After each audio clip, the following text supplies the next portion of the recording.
And welcome to At Issue. Thank you so much for joining us. I'm H. Wayne Wilson, and for the next half hour, we're going to be hearing from you for part of the program, but also we're going to be talking about estate planning and the role that charitable giving plays in estate planning. Of course, charitable giving can be a benefit in numerous ways. It can be a personal satisfaction. It can reduce your income taxes. It can reduce your capital gains taxes, and it can also be a benefit to your estate upon your passing. And to talk about that, we have a panel of three experts, and that includes Mary Etrick. Mary is the Senior Estate Administrator at PNC Bank Wealth Management. Thank you for being with us, Mary. Thank you for having me. Also joining us is an attorney from Kavanaugh, Scully, Sudow, White, and Frederick. This is Karen Stump.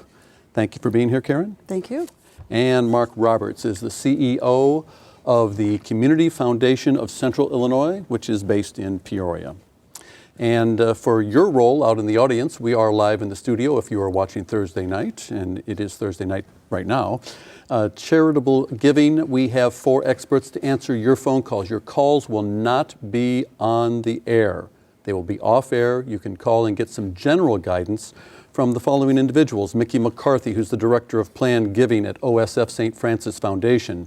Lou Tenarvitz is the VP of Community and Donor Relations for the Children's Home Association of Illinois. Emily Wilburn is here. She is an attorney for Van Fleet Law Offices in Peoria. And Jerry Hiller, Executive Director of Gift Planning at Bradley University. We thank them for being here. They will be answering your phone calls. The phone number to call, the toll-free number is 1-866-377-0555. We'll be putting numbers up on the screen momentarily to remind you that you can call those four individuals. But first, let's talk about the format for the show so you get an idea of what we're going to talk about. We're going to talk about tax law changes because both Illinois is changing its tax law, and the federal government may have some changes depending upon what Congress does here in the next 3 months. Also, we're going to be talking about estate planning in terms of wealth management. And then we're going to turn to the types of giving that you can participate in. There are immediate gifts, and we'll show you the different types of immediate gifts that we're going to discuss, the types of assets to gift, the income tax deduction, family foundations, and depository and donor advised funds. Then we have split interest gifts. Split interest gifts are Charitable Remainder Trusts, Charitable Lead Trusts, and gift annuities. And then we have deferred gifts, such as bequests that are in wills or trusts, or life insurance, or 401ks and IRAs. If some of those terms are not familiar to you, you'll be pretty comfortable with them by the end of the half hour. So let's get started. And as we mentioned right off the top, Karen, talk about the tax law changes that may happen. Well, H, you may have heard it called the Fiscal Cliff that's coming up, and that's because as of January 1st of 2013, if Congress doesn't make some changes, there's going to be some pretty drastic changes to our tax code, among other federal laws. Back in 2001 and 2002, Congress enacted various changes to the tax code. They increased some deductions, they lowered some tax rates. George W. Bush was the president then, so that whole package has come to be called the Bush tax cuts. They were set to expire in 2010, but Congress extended them for 2 years. Now they're set to expire at the end of this calendar year. So far, Congress has not taken any action to extend it or to cancel them. So we're in a bit of an uncertainty right now. But most individuals and their advisors are starting to plan as if the Bush tax cuts will go away, and we're going to be facing higher income tax rates and higher estate tax rates come the new year. So it's beneficial for anyone who wants to make a change to make it before December 31st. Yes, everybody should take a look at what their income is and their estate plan, and if they're thinking of making some charitable gifts, see whether those gifts would be better to be made this year or next calendar year. There's a lot of opportunity out there for planning. That's true on the federal level. The amount is going down. Right. In the federal level, income tax rates are going up and the deductions are being limited. from a federal estate tax, there's really two drastic changes. One is the estate tax rate, the highest rate, increases from 35% to 55%. Pretty high tax rate for somebody who's trying to give or leave at death their assets to their family. The other major change relating to estate tax is that the exemption, the amount of assets you can pass along without being subject to tax, is dropping from $5 million federal to $1 million. In looking at that exemption, it includes everything a person owns, their house, their insurance, their retirement accounts. So at a $1 million exemption level, you've got a whole lot more people worried about estate tax than were worried when it was a $5 million exemption. The state, on the other hand, is being a little more lax in the dollar amount that you're allowed. Yes, the Illinois estate tax exemption is currently $3.5 million, and that's set to increase to $4 million starting with the new year. So for the last couple of years, we've had differing exemptions between federal and Illinois, which creates quite the challenge in terms of estate tax planning. A reminder once again to everyone out in the audience, you have questions about estate planning and charitable giving. We have a panel of experts. Your phone calls will be off air. They will not be on air. And you can get some general advice from our panelists by calling the number on the screen or by calling toll-free 1-866-377-0555. Let's talk about typical documents when it comes to estate planning. Well, the basic starting document is a will, and so even someone who thinks that they don't have very much in the way of assets, they don't need a will, probably should consider having one. Will does a lot more than just direct who's going to inherit your assets. You get to name who is going to administer your estate, settle your affairs. You can name a guardian for minor children. And finally, you can direct who's going to inherit. It may not be the obvious person, your children or grandchildren, and that you want to include in your will. A will sometimes has to be probated upon death. It just depends on the types of assets you have and the value of those assets. So a second pretty basic estate planning document is a revocable trust. And really the main difference is that trust assets don't have to be probated at death, so there's some privacy and some security regarding your assets and who's going to inherit them. So that's the two basic documents that everybody should have in preparation of death. Everyone should have the second one? No, that's true. Everybody should at least understand what a trust is and decide whether or not they need it for their situation. Okay. Let's talk about wealth management, Mary. First of all, what is the definition of wealth management? Well, as a person who doesn't have a lot of wealth. But you'd be surprised how much wealth you really do have when you start to add it up. Management of one's wealth during life, really, we all have an estate while we're alive, not just when we're dead. And so management of wealth is managing of that estate while you're alive. It's managing your money, it's managing your mortgage, it's managing something as simple as all of your bank accounts put together, and lots of folks now, have them sort of all in one place. You can see them in your online banking and that sort of thing. And managing of that while you're alive sometimes requires another document, and that's a power of attorney for property. Because in the event that you're not able to manage all of those assets, which comprise your wealth, because you fell down and bumped your head, and you just can't think straight for 3 or 4 or 5 months, you're going to want somebody to be able to pay your bills, make good investment decisions, and here at the end of 2012, help to make some good financial decisions in preparation of these possible tax changes. So wealth management really comes down to having the ability to manage your wealth, perhaps using mutual funds, which make things more available to us folks who don't have large numbers of assets that we can invest here and there. And it also means being able to take a look at shifting some of our wealth as we approach this higher tax rate, maybe into some muni bonds and that sort of thing. It's the sort of thing that you don't want to necessarily try at home without help, without professional assistance? I've already learned that. Let's turn to the category of immediate gifts. And if you heard the phone ringing in the background while Mary was talking, free advice, call the number on the screen. We can set you up on how to manage your wealth. And I want to find out how much wealth I have after the show. If you, We'll talk. Now, Mark, she makes reference to you. Sometimes you don't know how much you have in wealth. What are the assets that are givable, that you can give? Yeah, there's a wide variety of assets that can be used to make a charitable gift, and it starts anywhere from cash, which is certainly the most common, to publicly traded securities like stocks or bonds or mutual funds.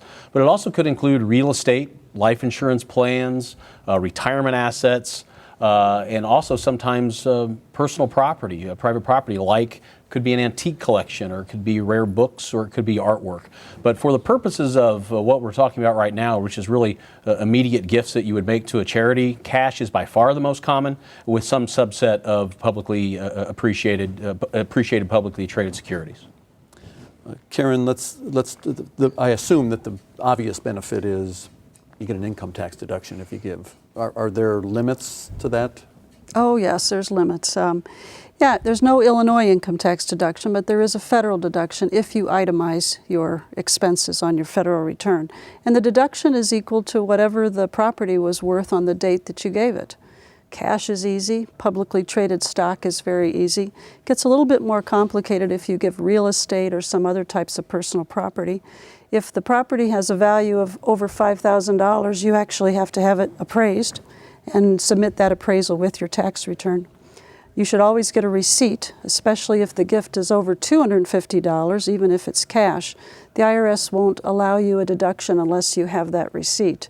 And you can't go back and ask for it just because you're being audited. You have to have it in hand by the time you file your tax return. And a lot of people seem to get tripped up on that. Let's turn to family foundations. We're still talking about immediate gifts. Family foundations, they can give money as well. Absolutely. Family foundations are typically formed by a family. It could be two brothers, like the Ford Foundation, began in 1936 with a little contribution from Henry and his brother Edsel. Little contribution? Well, actually, it was $25,000 in 1936. It has grown a bit. And with a family foundation, the family gets to create its own legacy, as it were, to go on potentially for generations. Often those are funded, as Mark indicated, with cash or appreciated securities and that sort of thing. And then once the foundation is funded, the family retains control over how those gifts are made. Family foundations, as private foundations, must make contributions or grants to public charities every year in a particular amount, or they're taxed, penalized for not doing so. So every year they make grants to public charities in substantial amounts. Recently we saw in the newspaper, for example, that the Bielefeld Foundation here has made a $1 million grant to the Power of Play project that's going on, the consortium of folks locally doing that. And most family foundations have a familiar ring to them. We think about the Carnegie Foundation, the MacArthur Foundation, and so on. So a grand way to give substantial sums. Typically, you really kind of want to have $3 to $5 million to start that family foundation, and it grows from there. Reminder that you can talk to experts off air. We will not take your calls on air. You can talk privately to experts regarding some advice on how you might set up a method for charitable giving in your family. Mark, what's a depository? Well, the depository is a service offered by the Community Foundation of Central Illinois, and I always describe it generically as a charitable checking account. And we have several hundred individuals and families throughout the community, throughout Central Illinois, that utilize the depository service. In a nutshell, it's very simple. Typically, the donor will donate to us appreciated securities, most often stock. We immediately liquidate that. We sell that. They get the tax deduction at that time for the value of the stock that they gifted. And then we place that money into a account in their name at the community foundation. And then when they want to make subsequent charitable distributions to their favorite charities, the staff of the Community Foundation of Central Illinois takes care of the rest. The beauty of that are several. It's a free service, number one, but it's one of the only services around that would allow the donor to both time when they want to sell the stock, so they can time the market when that stock is at the right price for them. They can time when they get to take their tax deduction at a time that's tax advantage for them. And then the money can remain there in the account until they want to make those further distributions to their favorite charities, and we take care of the rest. It's a great service. So if I contribute money to the community foundation, how much control do I have over the earnings going to a particular charity? Yeah, within the depository itself, which actually is a separate corporation of the community foundation, the donor retains 100% of the control in recommending where those grants go to, as long as they go to qualified 501c3 organizations. And the minimum amount? Minimum amount is only $1,000 to open a fund, but typically we see $5,000 to $10,000 on average. Can you donate money that might not be in a depository, that where you control where the money goes? Yeah, another really excellent service of the Community Foundation is what we call a donor advised fund. And I would really juxtapose it to a family foundation or a private foundation. This is a scenario in which a donor comes to us and contributes money to open up a fund called a donor advised fund. And in an agreement that we work out between the donor or the family, donor family and the community foundation, they retain the right to make occasional recommendations to us of where they would like to see the grants made. Typically it's their favorite charities. The great thing about a donor advised fund at a community foundation is that it often allows, certainly an individual can do this, but oftentimes we see families where grandparents work with the kids or the grandkids, and they all learn about how to do effective philanthropy together, which is really the role of the Community Foundation, promoting philanthropy in this community. We've been talking about immediate gifts. Let's turn our attention to split interest gifts. And there are two terms that we may not be familiar with. Karen, there's the Charitable Remainder Trust and the Charitable Lead Trust. They're very similar. They're very similar, yes. Can you explain them to me? Sure. Sometimes a donor finds himself with an asset that they would like to share with a charity, but they're not quite ready to share the whole thing yet. For example, you've got some stock. You can't give the stock to the charity but say, oh, but I'd like to keep the dividends for a few years. The IRS won't allow you a deduction if you set it up that way. But what the IRS will allow you to do is to donate that stock to a trust that you set up yourself. You can even be the trustee, I think. You set up the trust, you transfer the assets to the trust, and the trustee then sells those assets and reinvests the proceeds, however seems to be prudent for what they're trying to accomplish. There's two basic kinds of those trusts, the Charitable Lead Trust and the Charitable Remainder Trust. And the difference is the timing of when the charity is going to receive their share of this gift. The Charitable Lead Trust, immediately the charity starts receiving money every year, anything from 5% of the principal to up to 50% of the principal. And then after the term of years that the donor has decided when they set up the trust, what's left in the trust goes back to the donor. So they get their asset back after having shared some of the wealth with the charity. The Charitable Remainder Trust is kind of the opposite. The money, the asset goes into the trust, and the donor keeps the stream of income for, again, however many years the donor has decided, up to 20 years. So the donor gets a little money out every year, and at the end of that term, what's left goes to the charity. So it's a nice way to make a gift to a charity, yet keeping some benefit for you or for your family. And like the depository, it works very well with high value, low cost, and low income stocks. You can put the stock into the trust, not pay any capital gains tax on it, and yet be able to sell that stock and really diversify the investment. A reminder that you can call in and off-air get some advice on how you might want to proceed with charitable giving. You can call the number on the screen or call 1-866 877-377-0555. That's a toll-free number for free advice. And annuities. I've heard the term a lot. I'm still confused by it. What is a gift annuity, Mark? Yeah, a charitable gift annuity is simply a vehicle between an organization and a donor in which the donor makes a contribution to the nonprofit in exchange for a fixed payments for typically for their lifetime, and oftentimes for their lifetime plus one other individual, most often a spouse. And at the death of the donor and or the spouse, should they be included in the annuity, the nonprofit then, the balance of the money that remains from the original gift, they then use that for the purpose for which the gift was originally intended. So it's not a very complicated arrangement. I do happen to know that the individuals on our panel tonight all do administer charitable gift annuity programs, Children's Hospital, Children's Home, and Bradley University. So donors that are interested in those might want to contact those organizations or certainly some others in the community. So a stream of income while you're alive. That's right. Did you want to add to that? Yeah, I just wanted to add that not all charities do provide gift annuities. Right. So if you're interested in that, you need to check with the charity. Whereas all charities could be the beneficiary of a charitable lead trust or a charitable remainder trust because they're not holding the assets. A trustee is holding the assets. So that's one of the differences in those two techniques. We've talked about immediate gifts. We've talked about split interest gifts. Let's talk about deferred giving. Bequests, I think, and wills, this is the obvious. Absolutely, and I see them all the time because that's what I do, as you mentioned earlier, is to administer estates. Bequests in wills or specific gifts enumerated in revocable trusts that become irrevocable when the person dies are wonderful ways to give gifts, but after you've passed away. A few pieces of advice on that.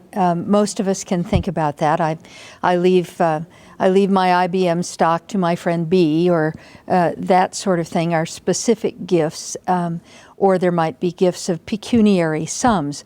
I leave $10,000 to my friend Mark. Those are easy enough to understand, and a suggestion about to folks when they're working with their lawyer in those instances and asking the lawyer to craft that language for them, be specific. Use Mark's middle initial. Make sure that you put down that you mean Mark Roberts in Peoria, Illinois. And if Mark is your son-in-law, mention that he's your son-in-law, because otherwise people like me who come in to settle the estate at a later time try to figure out who in the world this Mark Roberts is. And when I tried to figure out Mark Roberts today and Googled him, there were 78 million hits on Mark Roberts, and that makes it a little difficult. Even if you say the Salvation Army, for example, tell us the Salvation Army, one might think that a person in Peoria would mean the Salvation Army in Peoria, but is that Peoria, Illinois, or the Peoria, Arizona Salvation Army? Specificity. So, specificity is what it's all about. Let's turn to one final category. This is under deferred giving. We have life insurance, we have 401ks, we have IRAs. I don't think we always think in terms of giving when you think about life insurance. And life insurance and IRAs are great assets to use as far as charitable giving. One of the things I like about it is the flexibility. Rather than have to go to your lawyer to change your will, change your trust, if you decide to change who the beneficiary should be, whether it's charities or individuals, or change the percentages that they're going to receive, you don't have to pay to have your document changed. You just call up the insurance company or the IRA custodian and ask them to send you a new change of beneficiary form. So it's a very inexpensive and flexible way to do that. The other advantage, if I could add, is regarding a retirement account, an IRA or a 401k or a defined contribution plan. If you leave that asset to an individual, they're going to eventually pay income tax on it. So they're not going to realize as much from that gift as they might otherwise. If you leave that retirement account to a charity, they don't pay income tax on it. They don't pay estate tax on it either. So there's really a lot more bang for your buck if you're leaving a retirement account to a charity rather than to, say, a family member. And that just about wraps up our discussion. You can continue making phone calls for some free advice, general advice on any kind of estate planning when it comes to charitable giving. The number toll free is 1-866-377-0555. And we will continue to answer your phone calls after we are off the air. So if you need some advice, some guidance, please give us a call and we'll be happy to help you out. And I'd like to say thank you to Mary Etrick of PNC Bank for being with us. Thank you to Karen Stump, who is with Kavanaugh, Scully, Sudo, White, and Frederick. Very good. Got them all. I got that memorized now. And to Mark Roberts with the Community Foundation of Central Illinois. Pleasure. Next week, At Issue will not be here because of the vice presidential debate that PBS will be carrying. In 2 weeks, we'll have a 1-hour debate starting at 8 o'clock on the 46th state Senate race between Pat Sullivan and Dave Kaler. And then 3 weeks from now, on the 25th of October, we will have the 17th congressional race, and that one is between Bobby Schelling and Sherry Bustos. So join us in 2 and 3 weeks for the debates right here on WTVP. And give us a phone call if you'd like some advice on estate planning.